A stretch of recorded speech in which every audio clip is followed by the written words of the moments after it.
اللہ کا قرآن. اسی لیے برملا ارشاد فرمایا رضی اللہ عنہم، اللہ ان سے راضی ہو گیا، اللہ ان سے راضی ہو گیا. رضی اللہ عنہم، اللہ ان سے راضی ہو، ورضوا عنہ، اور وہ اللہ سے راضی. اللہ ان سے راضی ہو اور اللہ ان سے راضی ہوا. کن سے؟ ذالک لمن خشی ربا، یہ اس کے لیے جو اپنے رب سے ڈرا.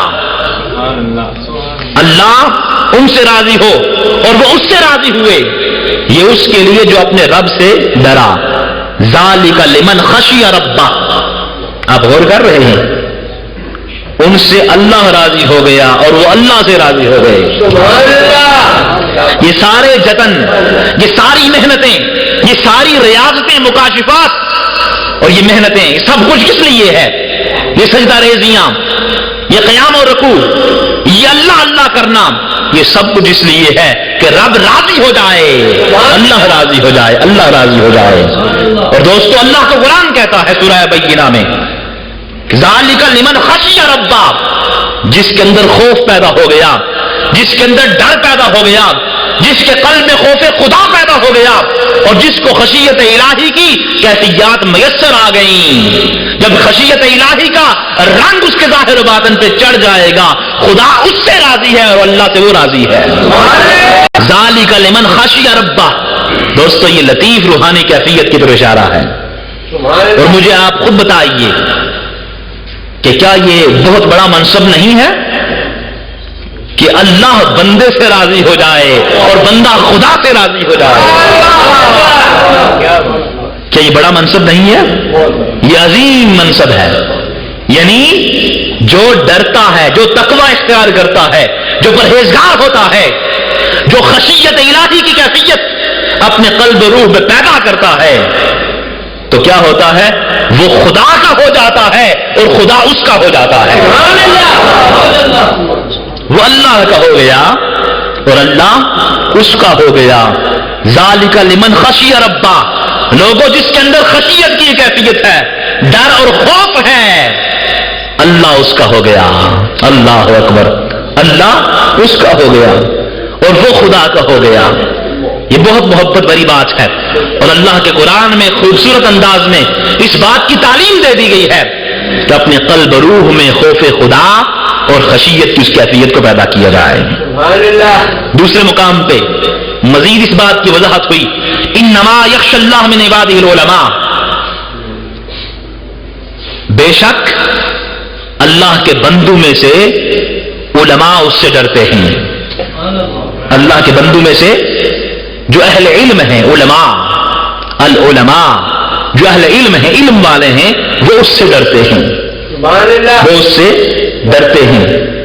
یہاں اس بات کی نشاندہی کی گئی کہ کن لوگوں کے اندر وہ خوف اور خشیت کی کیفیت ہوتی ہے، انہیں وہ رنگ کیسے نصیب ہوتا ہے، وہ کون لوگ ہیں. مزید وضاحت کے ساتھ یہ بات سمجھا دی، جن کے پاس علم ہے. اس سے فضیلت علم بھی سامنے آتی ہے کہ علم انسان حاصل کرے. دیکھیں نا، آپ کو تعلیم دی جاتی ہے تصوف کی خاص کر سلاسل میں اور سلسلہ عالیہ، نقشبندیہ، چشتیہ، قادریہ، سہروردیہ، سیفیہ میں آپ ذکر نفی اس بات کرتے ہیں. اس میں دعا تعلیم ہوتی ہے، الہی انت مقصودی، اے اللہ تو ہی میرا مقصود ہے، ورداءک مطلوبی، اور تیری رضا میرا مطلوب ہے. آتینی محبت ذاتی کا، مجھے تو اپنی ذات کی محبت عطا فرما، ومعرفت صفات کا، اور اپنی صفات کی معرفت نصیب فرما. جب یہ صفات کی معرفت، یہ عرفان، یہ پہچان، یہ جاننا انسان کو نصیب ہوتا ہے، جب یہ علم انسان کے اندر پیدا ہوتا ہے، تو دوستو یہ علم خشیت الہی کی کیفیات کا سبب بن جاتا ہے. علماء ڈرتے ہیں. تو اس سے ایک اور مسئلہ بھی حل یہ ہو گیا، انسان علم رکھتا ہو اور خوف خدا نہ ہو، اس کا مطلب یہ ہوا علم حجاب بن گیا نا، علم پردہ بن گیا، وہ حجاب بن گیا، ایک پردے کی طرح لٹک گیا وہ علم را بر تن زند مارے بود، علم را بر دل زند یارے بود. جب علم کو تن پہ مارا جائے، یعنی اس سے ریاکاری کی جائے، اس سے دکھلاوا، بناوٹ، تکبر، رعونت، فخر، یہ سانپ بن جاتا ہے۔ لیکن وہی علم جب دل پہ مارا جائے، یعنی عمل کیا جائے، انسان علم حاصل کرے، عمل کرے، عمل میں راسخ ہو جائے، جب عمل کرتا چلا جاتا ہے وہ علم دوست بن جاتا ہے، وہ دنیا میں بھی دوست ہوتا ہے، آخرت میں بھی دوست ہوتا ہے۔ تو مسئلہ یہ حل ہوا کہ اگر علم انسان کے پاس ہے تو اس کے اندر خشیت الہی کی کیفیت ہے، تو قرآن پاک میں ان علم والوں کی فضیلت بیان کی گئی ہے۔ یہ وہ لوگ ہیں جنہیں خوف خدا ہے، جو اللہ سے ڈرتے ہیں، جنہیں خشیت الہی کی کیفیت حاصل ہے۔ بات سمجھیں، سب سے زیادہ خدا سے ڈرنے والا ہوں۔ تو ایک مسئلہ یہ بھی حل ہوا کہ اگر وہ کیفیت کو ہم خشیت الہی اور خوف خدا کی کیفیت کو پیدا کرنا چاہتے ہیں، اس کے لیے تحصیل علم کا حاصل کرنا، علم شریعت کا حاصل کرنا، علم طریقت کا حاصل کرنا، صلحاء کی محفلوں میں بیٹھنا، صوفیاء کی مجالس میں آنا، روحانی تعلق کو قائم کرنا، روحانی نسبت کو قائم کرنا۔ جب اس روحانی ماحول میں آ کے نسبت اختیار کر کے ہم جانیں گے، ہم کچھ علم حاصل کریں گے، دوستو اس علم کے ذریعہ سے باطن میں چراغ جل جاتا ہے اور وہ ظاہر و باطن کو نور نور کر دیتا ہے۔ قرآن پاک کی آیات کا حوالہ ہم اس عنوان کے حوالہ سے آپ کو پیش کرتے ہیں اور بات کو آگے بڑھاتے ہیں۔ فرمایا ہدی و رحمۃ للذین ہم لربہم یرہبون، تورات کے متعلق کہا گیا، فرمایا یہ ہدایت اور رحمت ہے ان کے لیے جو اپنے رب سے ڈرتے ہیں۔ ہم لربہم یرہبون، جو اپنے رب سے ڈرتے ہیں۔ اس سے یہ بات سامنے آئی کہ جو سماوی ہدایت ہے، پیغام ہدایت ہے، اس کو قلب و روح، اس سے قلب و روح کو روشن و منور کرنے کے لیے یہ بات شرط ہوتی ہے کہ اپنے اندر انسان خوف خدا پیدا کرے، وہ ڈر پیدا کرے، خشیت پیدا کرے۔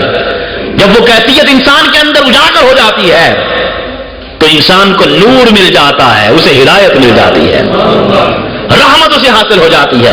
ہدی و رحمہ اللہ کا قرآن کہتا ہے، اللہ کا قرآن کہتا ہے اگر آپ یہ نعمتیں، یہ عظمتیں اور یہ سعادتیں حاصل کرنا چاہتے ہیں کہ ہدایت کے چراغ ظاہر و باطن میں روشن ہو جائیں اور رحمت کی برسات قلب و روح کی وادیوں پہ اس کی موسلادھار بارش ہونا شروع ہو جائے، تو اس کے لیے اللہ کا قرآن نسخہ دیتا ہے، اللہ سے ڈرو، خوف خدا پیدا کرو۔ جب خوف خدا کی کیفیت تمہارے اندر پیدا ہو جائے گی، رحمت کی بہاریں آ جائیں گی اور ہدایت کا نور حاصل ہو جائے گا، ہدایت کا نور حاصل ہو جائے گا۔ اللہ اکبر۔ ایک اور مقام پہ ارشاد ہوا وَخَافُونِ إِن كُنتُم مُؤْمِنِينَ، اور مجھ سے ڈرو اگر تم ایمان والے ہو، اگر تم ایمان والے ہو۔ اللہ اکبر۔ اب یہاں ایمان کے ساتھ دیکھیں، اس خوف کو، ڈر کو، خشیت کو منسلک کیا جا رہا ہے، اگر تم ایمان والے ہو۔ جو جتنا پکا ایمان والا ہے دوستو، اس کے اندر اتنی ہی خوف خدا اور خشیت الہی کی کیفیت ہوگی۔ ہر کے رمز لا الہ فہمی راست، ڈاکٹر اقبال کہتے ہیں ہر کے رمز لا الہ فہمی راست، شرک را در خوف مزمر دی راست۔